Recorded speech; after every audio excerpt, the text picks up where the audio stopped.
For the king cake, there are two schools, those who prefer frangipani and those who are more into almond cream. After sharing the first version with you, I'm back with my favorite, the one with almond cream. You'll need 150 grams of softened butter, which you'll work until it's creamy.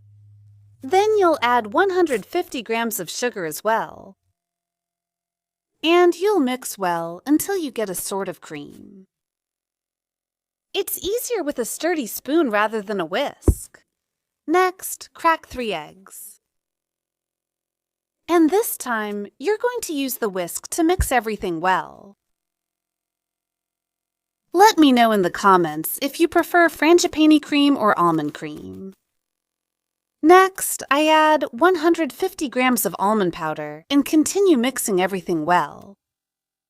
I finish by adding 30 grams of cornstarch. Classic almond cream doesn't use flour or cornstarch.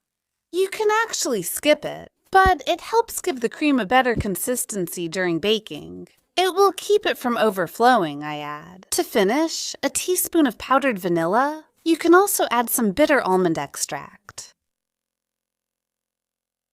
I cover the cream with plastic wrap and put it in the refrigerator while I take care of the puff pastry.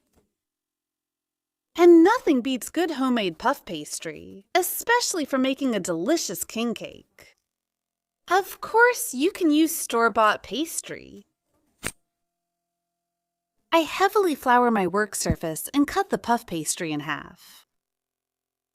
I roll out my puff pastry to a thickness of 1/2 centimeter. It shouldn't be too thin or too thick to allow it to puff up and layer nicely. I used a 20-centimeter diameter ring.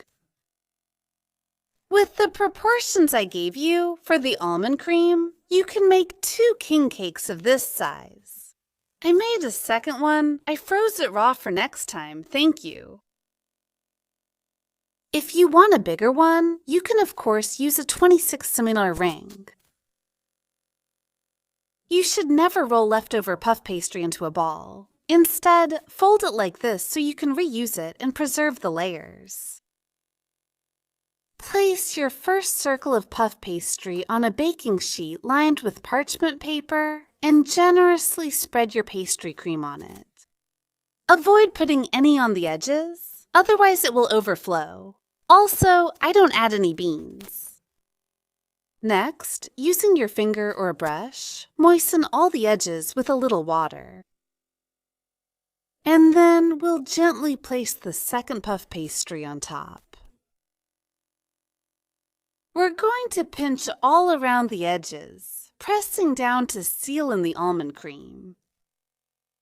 And then, using a knife, you're going to make small cuts all around to seal the pastry well.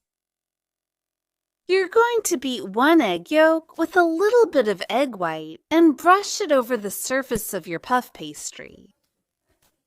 Make sure not to put any on the edges, as it might prevent the pastry from puffing up properly. You put it in the fridge for 30 to 40 minutes, then take out your galette and apply a second egg wash. Again, make sure not to go over the edges. With the back of a sharp knife, you can make any little designs you want on your galette. Personally, I always keep it simple. Preheat your oven to 200 degrees with fan-assisted heat. Next, you'll prick your dough all over to allow the steam to escape during baking. And you bake it for about 40 minutes. And here is a galette des rois, nicely puffed and golden, just the way we like it. I hope you enjoyed the recipe.